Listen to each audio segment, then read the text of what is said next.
pagdibuho sa lain-laing klase sa mga tanom ug ang nagkadaiyang variety niini, ang nagkalain-lain nga color, linya ug porma.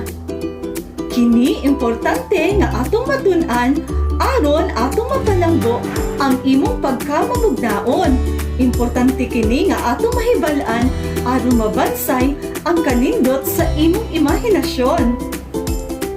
Mga bata, aduna ako'y hamubo nga tula nga nagkanayon. Ang gamay tanom. Sa kasing-kasing sa binhi, gitabunan sa yuta nganhi.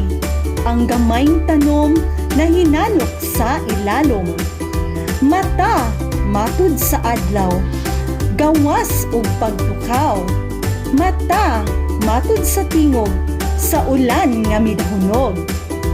Ang gamayng tanom ni bakod, ni tan-aw gikan sa likod. Kaanindot ni ay nga sudungon, kalibutan nga mapahiyumon.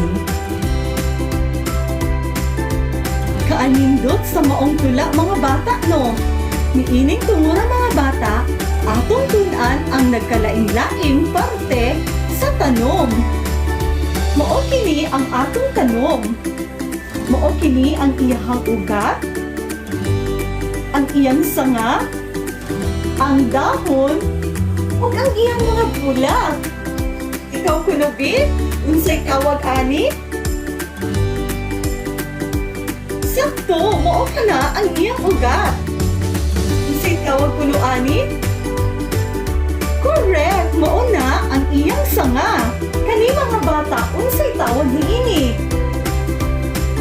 Very good! Mao ka na ang iyang dahon. Kung unsa kuno ito'y tawag niini mga bata? Sakto! Mao ka na ang bulag sa usa ka tanom. Mga bata, nasayod ka ba nga ang atong tanom adunay duha ka klase? Oo, adunay duha ka klase sa mga tanom. Ang tanom nga mohatag og bulak ug ang tanom nga dili mohatag og bulak.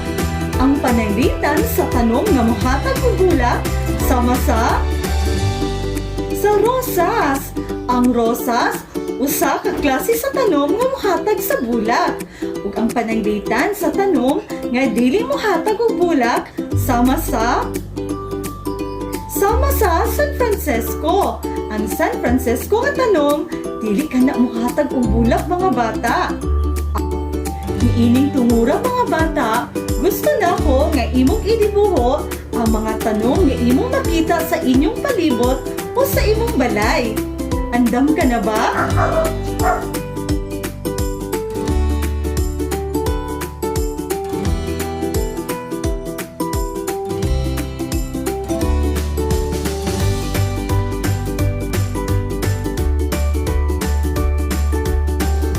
Atong hinumduman mga bata nga ang tanom na makita sa atong palibot adunay nagkalain-laing klaseng forma o linya. Ikaw usab makadibuho niini nga mga tanom gamit ang nagkalain-laing klase sa linya, forma o color.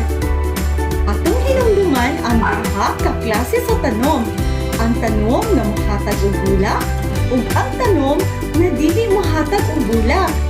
Ato usang hinumduman mga bata nga kini nga mga tanom naghatag kini og kaanindot sa atong palibot.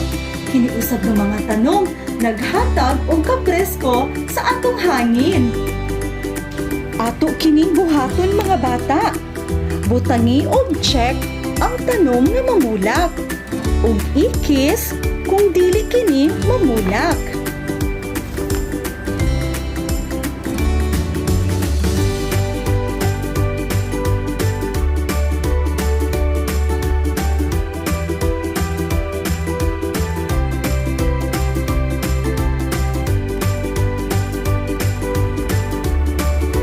Alang sa atong ebaluasyon, idibuho ang imong paboritong tanom na mamulak na anaa sa inyong tugkaran.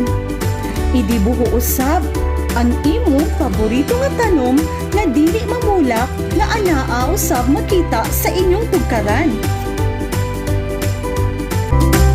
Sayod ako nga daghan mo gatunan karong adlaw. Sa makausap pa, ako si Teacher Lynn nga nag-ingon.